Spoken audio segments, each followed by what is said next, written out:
Olá, eu sou o Gabriel e nesse vídeo de hoje eu queria falar sobre esse livro aqui, Júbilo Memória, Noviciado da Paixão, escrito pela escritora Hilda Hilst, escritora de Jaú, nascida em Jaú, etc., de São Paulo, e que é extremamente célebre. Esse também é um livro extremamente celebrado. É um dos livros de poesia que está na minha lista, figura na minha lista de livros de poesia para esse ano. Se você não conferiu essa lista, eu deixo o link aqui em cima para você conferir e ver o que eu vou ler, o que eu pretendo ler no campo da poesia. Era para esse vídeo ter saído lá em janeiro, que foi a época que eu terminei de ler, mas eu acabei não conseguindo e fui adiando cada vez mais, e acabei não gravando o vídeo. Mas o que acontece é que recentemente, eu e a Isadora, a gente pegou para ler novamente uma sessão desse livro aqui, que é a sessão da Ode Descontínua para Flauta e Violão, escrita de Ariana para Dionísio, que é um dos capítulos ou sessões desse livro. E aí eu decidi voltar ao livro e gravar esse vídeo finalmente. Então, nesse vídeo de hoje, a gente vai justamente falar um pouquinho, eu vou falar sobre as minhas impressões, o que eu achei, o que eu gosto, o que eu não gosto, enfim, é isso. Mas antes de começar, aquele velho convite de sempre, para você que não é inscrito no canal do Duras Letras, se inscreva, por favor, e ative os sininhos para ficar por dentro de todas as informações, todos os vídeos, todas as novidades que eu e a Isadora publicamos por aqui. Não se esquece de deixar o like se gostar do vídeo e não deixe de comentar. Comente aqui se você conhece a Hilda Hilst, como você conhece, qual obra você conhece e, mais importante, se você gosta.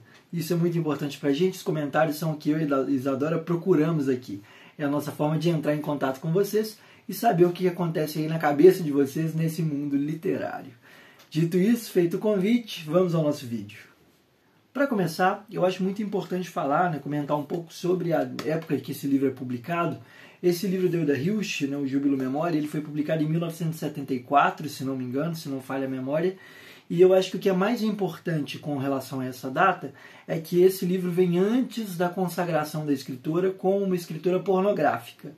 Muita gente conhece a Hilda Hilst pela seção ali dos Cadernos Malditos, que ela escreve a Lori Lambe e outros livros, o Caderno Rosa de Lori Lambe, Contos de Horror e Escárnio, enfim.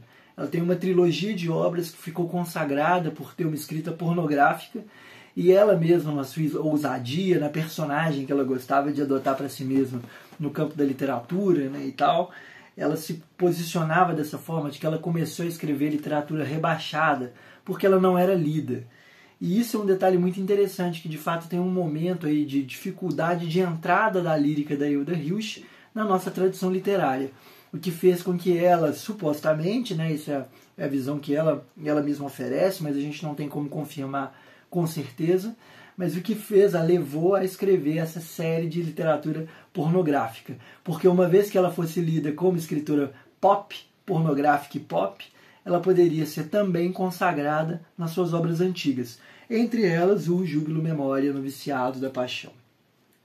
Mas é muito interessante também saber que, sendo um livro não dessa época da escrita pornográfica, existe uma dicção, uma linguagem, uma forma de construir um eu poético bem diferente da que a gente encontraria ou que a gente encontrará nos anos 90, quando ela vai para a série pornográfica.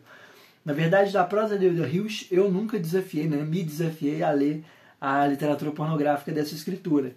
Eu não tenho muita paciência, inclusive, para essa ideia de uma literatura pornográfica. Eu respeito o erótico e tudo mais, mas a ideia de pornografia me incomoda um tanto. Enfim, problema meu, não da Hilda Hilst. E o único romance que eu encarei dela foi A Obscena Senhora D, e eu achei aquela coisa verborrágica, difícil, psicológico, psicanalista, enfim. Achei um romance difícil de engolir, não gostei.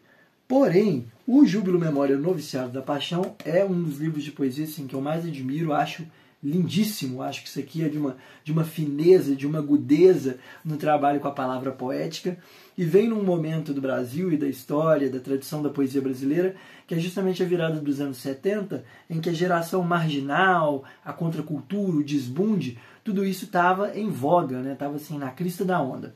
A própria Hilda Hilst compôs em parte esses grupos, entrou um pouco nessa onda, mas a forma como ela compõe poesia, e sobretudo o Júbilo Memória, se distancia muito do que a gente vai encontrar na poesia do Leminski, na poesia da Ana Cristina César e de outros, dos Alvim, do Chacal, etc. Só para fechar esse parêntese aqui.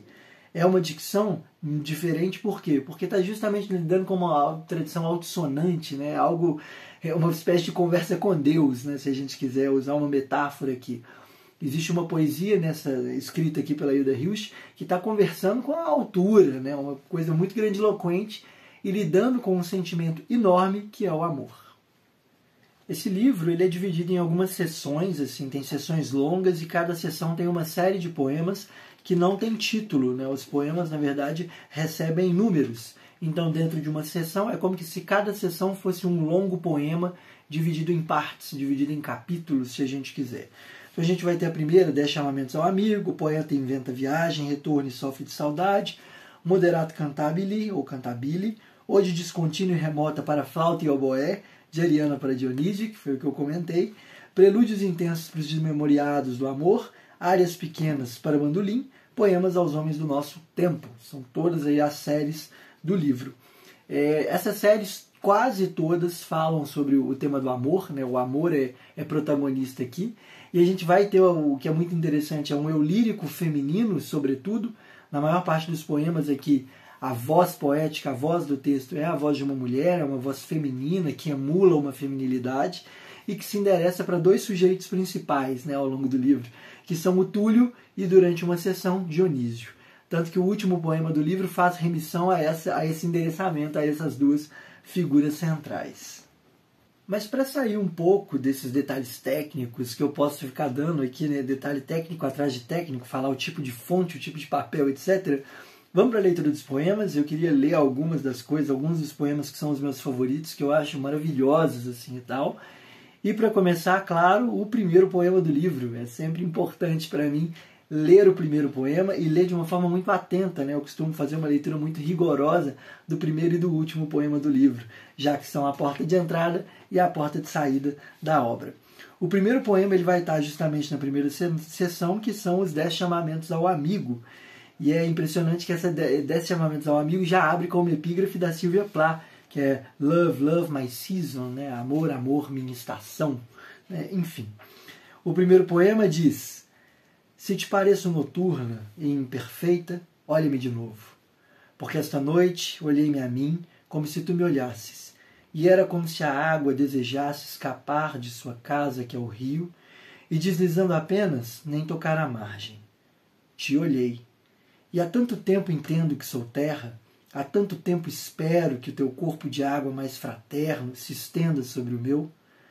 Pastorinalta, olha-me de novo, com menos altivez e mais atento. Bom, poema lindíssimo, e é muito impressionante que, sim, atualmente eu estou lendo O Seu Dedo é Flor de Lótus, livro novo do Guilherme Gontijo Flores, em que ele arrisca traduções de poemas egípcios. E é muito impressionante, um dos poemas, que é o poema 3, foi traduzido pelo Herberto Helder, tem umas várias versões desse poema. Ele parece estar em diálogo direto com esse texto aqui, que tem a ideia do rio que olha, né? A imagem desse poema que eu estou falando é de um sujeito que entra no rio Nilo, afunda e sai com um peixe no braço. E o poema termina com olha para mim, ou me olha, me veja, né? Me contemple. Enfim, tem um diálogo aí que já se estabelece com uma lírica amorosa que não é de hoje em dia. Né? E por isso também a Hilda Hilst está fazendo algo diferente ali do que era feito pela poesia marginal, dialogando com uma tradição do amor muito, muito antiga, sobretudo Safo e Catulo. Né? São duas referências muito importantes aí para a lírica dela. Mas enfim, essa ideia de parecer noturna, né? Se te pareço noturna e imperfeita, olha-me de novo. Isso é metapoético também. Isso também é uma forma de se colocar na tradição de maneira crítica, né? Se eu estou parecendo aqui, se minha poesia parece difícil, se ela parece obscura, se parece uma poesia que não entrega, não se revela, não se dá a ver como a que muitos marginais estão fazendo, olhe-me de novo, lê mais uma vez, volta e relê e busque entender. Né? É preciso aí ter um momento de atenção e de contemplação. Contemplar um poema como se contempla uma pessoa amada. Passando adiante na leitura, vão se seguindo poema atrás de poema, até que na segunda seção do livro, que é o poeta inventa viagem, retorno e sofre de saudade, depois da gente já estar até um pouco cansado dessa dicção lírica, altissonante, apaixonada e extremamente violenta, é algo que eu vou comentar depois, a gente chega finalmente no poema 10 da segunda sessão, que é o primeiro poema para Túlio. E o Túlio vai ser um personagem que vai se estender ao longo de muitas e muitas páginas, né? Ele vai ser protagonista da sessão seguinte e ele também volta no final do texto. Dos poemas que envolvem essa figura do Túlio, eu queria ler o poema 4, se não me engano, é isso mesmo, o poema 4 da sessão 3 do livro, que é Moderato Cantabile, né? Moderato Cantabile. E esse poema 4 ele tem uma estrofe no meio que é extremamente encantadora para mim. O poema diz o seguinte: e quanto mais te penso, de si mesma se encanta a minha ideia. Vertiginosa e tensa como a flecha, contente de ser viva, te procura, Sagitário algoz, homem amor, teu nome que é preciso esconder do meu poema. Te chamarás, quem sabe, Rufus, Antônio, se outros olhos se abrirem sobre o verso. A justiça dos homens, essa trama imprecisa, me puniria a mim, me chamaria ilícita se o verso se mostrasse com teu nome. A ideia, Túlio, essa ilha escondida, é límpida, encantada, se faz prata, vive através de ti, por isso brilha. Nossa, isso aqui é de uma beleza assim, né? De a gente ficar mal, né? A gente lê isso e fica mal de tão bonito que é. E eu acho, sobretudo, a terceira estrofe, né? A gente tem uma estrofe monossilábica aqui, não, monossilábica não, ai, esqueci. Enfim, uma estrofe de um verso só. E a terceira estrofe do poema, ela é lindíssima para mim, que é essa do Sagitário algoz, homem amor, teu nome que é preciso esconder do meu poema. Te chamarás, quem sabe, Rufus, Antônio, se outros olhos se abrirem sobre o teu verso. Existe uma própria consciência que se constrói no eu do poema, né, nesse sujeito enunciador, da ficcionalidade, né, e da escrita poética. Isso aqui não é um simples endereçamento na forma de um áudio, de uma carta ou de um encontro com a pessoa amada. Isso é, antes de tudo, um poema. É preciso esconder seu nome entre meus versos, né, esconder o nome, o seu nome de verdade. E, de alguma forma, Túlio se torna uma máscara, né, nesse sentido. Ela está inventando esse nome Túlio para esconder a pessoa amada, esconder a realidade dela. Se a gente quiser fazer uma relação, né, um pouco torta, é uma espécie de codinome beija-flor, vai dizer o Cazuza, né, um codinome beija-flor para a pessoa amada. Esse nome Túlio e mais à frente o nome Dionísio. Mas encerrada essa sessão do Moderato Cantabile ou do Moderato Cantabile, né, eu já vi essas duas formas de pronunciar, eu acho que é Cantabile, mas enfim, estou aqui dando as duas formas para livrar um pouco minha culpa também de estar falando errado. A gente entra na sessão que para mim é a sessão favorita, que é a ode descontínua e remota para flauta e oboé de Ariana para Dionísio, em que o sujeito poético, o eu enunciador, tem nome, Ariana. Todos os poemas que compõem essa sessão, se não me engano são 11 poemas, são 10 poemas, todos eles são assinados por essa mesma voz, por essa mesma mulher, que é Ariana. E a base aqui é o mito grego da história de Ariana, que se apaixonou pelo deus Dionísio. Só que a Hilda Hilst vai reconstruir esse mito da perspectiva da Ariana e dialogando com as várias versões que esse mito tem, as várias passagens, as várias influências que esse mito sofreu ao longo da historiografia, para compor, né, esse amor romântico e esse amor fracassado. Porque no próprio mito grego, Ariana e Dionísio não conseguem ficar juntos, né? Esse amor é um amor interdito. Mas essa sessão ela é a minha favorita porque o Zé Cabaleiro musicou isso no começo dos anos 2000 e a musicalização é lindíssima, né? O Zé Cabaleiro se apropria da tradição trovadoresca, né, do trovadorismo e dos cantos medievais e compõe essa série de 10 poemas com várias artistas diferentes cantando de uma maneira assim belíssima, assim, é realmente de ficar maluco. Se você tem Spotify, tem YouTube, tem qualquer outra coisa aí, vá, faça esse dever de casa, vá atrás das odes descontínuas da Hilda Hilst, né, e com a assinatura musical do Zé Cabaleiro. Dessa sessão eu queria ler todos os poemas, mas isso é inefável nesse vídeo. Talvez eu faça, né, como shorts, não sei ainda. Talvez eu venha fazer isso, mas né, para esse momento aqui eu queria selecionar o poema 4 dessa sessão. O poema 4 dessa sessão diz: porque te amo, deverias ao menos te deter um instante, como as pessoas fazem quando vem a petúnia ou a chuva de granizo. Porque te amo, deveria teus olhos parecer uma outra Ariana, não essa que te louva a cada verso, mas outra, reverso de sua própria placidez, escudo e crueldade a cada gesto. Porque te amo, Dionísio, é que me faço assim tão simultânea, madura, adolescente, e por isso talvez te aborreças de mim. Eu acho que esse poema, ele traz uma coisa, ele resolve um incômodo que eu tinha com relação a esse livro das primeiras vezes que eu li, que eu ficava assim, nossa, mas isso é tão infantil. É isso mesmo, né? Assim, a forma de amar construída nessa lírica, quase como que toda, é adolescente, né? É ao mesmo tempo madura no ofício poético, porque existe um rigor e um vocabulário incomparáveis aqui na escrita da Hilda Hilst, mas a força que o sentimento amoroso tem aqui lembra o amor adolescente, o amor que dilacera, o amor que move o mundo, né? Esse amor apaixonado. É uma paixão assim avassaladora, né? Enfim. E eu acho que a ideia de se fazer tão simultânea, madura e adolescente, sintetiza o projeto lírico do livro como um todo, né? A gente poderia estender isso para todos os poemas que foram compostos pela autora no livro.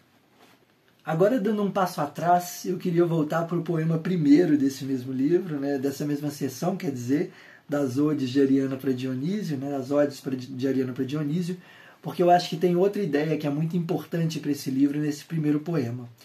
Então o poema 1 diz o seguinte: é bom que seja assim, Dionísio, que não venhas, voz e vento apenas das coisas do lá fora, e sozinha supor que se estivesses dentro, essa voz importante e esse vento das ramagens de fora, eu jamais ouviria.